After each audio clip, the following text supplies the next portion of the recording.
Voilà, mesdames et messieurs, voilà les 4 nominés. Que sont, Régis, s'il vous plaît, nous avons Bulldozer, Nyangbalo, Bébé Guigui et Petit Lo. Alors, qui des 4 nominés sera élu ce soir meilleur espoir de la lutte sénégalaise?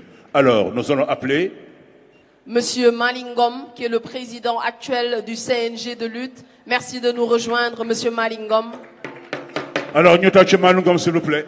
Mon moni wax xaaragul xaaral xabaguñu kan la moom rek moo ko xam. Montez, s'il vous plaît.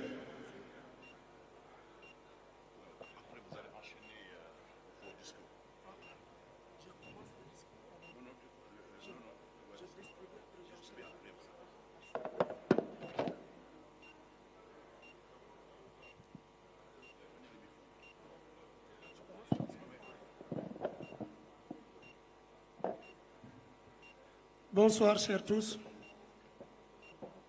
Monsieur Ibrahima Faye, président directeur général de lutte TV, messieurs les membres du Comité national de gestion de la lutte, chers acteurs, distingués invités en vos rangs et grades, qualités, mesdames, mesdemoiselles, messieurs.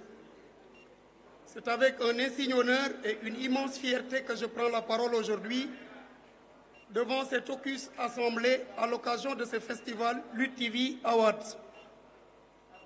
Je me réjouis particulièrement de l'honneur que vous m'avez fait de porter votre choix sur ma modeste personne pour présider cette importante cérémonie.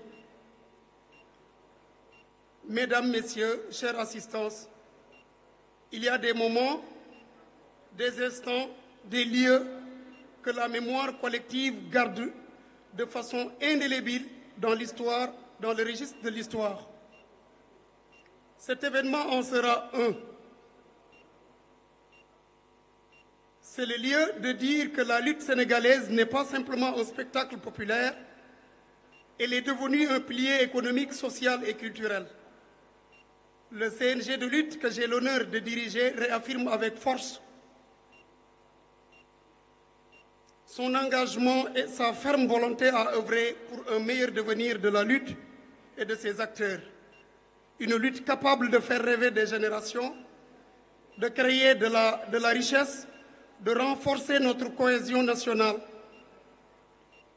Mesdames, Messieurs, ce soir nous affirmons que le mérite doit être reconnu, que l'excellence doit être récompensée et que la lutte doit être protégée, promue, modernisée dans le respect de nos traditions.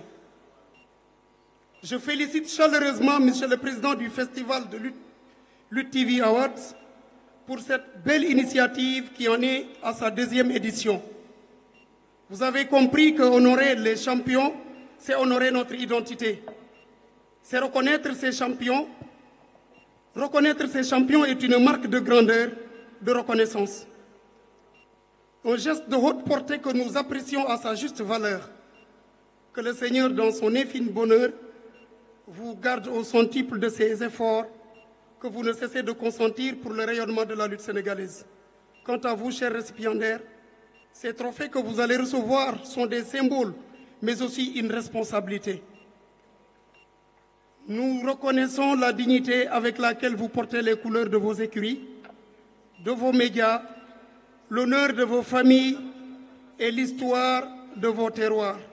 Continuez à montrer l'exemple, à inspirer, à défendre les valeurs de notre sport national dans la discipline, la déférence, la loyauté, mais également la dignité. Qu'il me soit permis, avant de clore ce discours, de rendre un hommage appuyé à mes prédécesseurs, au premier desquels le docteur Alioune Sarr pour avoir été le premier à initier la nuit de la lutte. Merci pour tout, docteur Alioune Sarr et son équipe. Merci également au président Bira Sène pour son apport considérable pour la lutte. Ensemble, avec tous les acteurs de la lutte unis, avec foi et détermination, nous allons continuer à faire de la lutte sénégalaise un modèle de sport au-delà des frontières. Donc vive la lutte sénégalaise, vive les champions, vive la structure Éric Favre. Merci beaucoup. Alors, Président, avant de partir, bien sûr, j'aimerais juste faire passer un message. Il y a une voiture qui est garée devant, on va dire, la loge présidentielle. C'est avec la matricule AA 379 AC. Merci de vous déplacer, s'il vous plaît. Alors, sans plus tarder, avant d'appeler les différents nominés, je vais appeler le plus talentueux de sa génération, le micro central de l'arène sénégalaise. Vous l'aurez reconnu, c'est Serigne Mbaye. Serigne Mbaye, merci de nous rejoindre sur la scène pour faire venir les différents nominés de cette catégorie. Jërëjëf. Assalamu alaikum. Assistance bi nekk ci salle bi yépp. Ma bëgg bala ma wax benn baat di remercier le président du CNG ku nekk ci salle bi nga tàccul ma groupe Éric Faye Média. Particulièrement notre cher PDG Moussa Ibrahima Faye Buzz.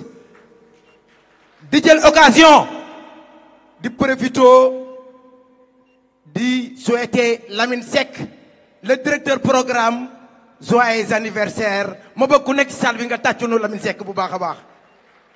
Di wax ni merci ak jërëjëf moo bu ndaw la Alaaji Pape Faye waaye ku defu dara doo ko dégg. Monsieur le président dama wax barki dembu ci CNG ni quand deux verbes se suivent le second se met à l'infinitif waaye macha allah nga nekk nit koo xam ni Bira Sène bu dee suwaatoon ci 16 bi nga toog tey jii duñ la defaraat sa toogaay ndax sa jom sa fulla sa ngor sa personnalité waaye ak xam ki nga doon discours bi nga def ci tey jii yëngal nga salle bi yëpp macha allah. Remercier nga Alioune Sarr. Remercier notre cher président du CNG monsieur Bira Sène ma bëgg ku nekk salle bi nga tàccul nu Malick Ngom tàccul nu ko bu baax a baax jërëjëf merci beaucoup. léegi nag du ma guddal te ndeng dañu wax ni Niang Sène dafa absenté waaye ñu ngi woo Bulldozer mu ñëw taxaw fii ñu ngi woo tamit Bébé Guy gi mu ñëw taxaw fii waaye ñu ngi woo ba léegi Petit Lo mu ñëw taxaw fii ki nga xam ne nag Tendeng yaakaar naa ni moo war a joxe meilleur espoir mooy le président du CNG Moussa Bira Sène kon Bulldozer mën na ñëw taxaw Petit Lo mën na ñëw taxaw waaye ba léegi Niang Ballo mën na ñëw taxaw Alaaji Pape Faye vous avez la parole. waaw kon nag gaa ñi nee nañu wërëwa dem na kën retenez vos souffles. Qui de ces trois champions sera distingué ce soir meilleur espoir de la lutte sénégalaise? Ndeye. Alors, nous allons laisser la parole au président du CNG, M. Malick Ngom, pour qu'il ouvre l'enveloppe et nous dise quel est le meilleur espoir de l'arène sénégalaise de cette année 2025. Voilà, merci beaucoup. Le meilleur espoir de la saison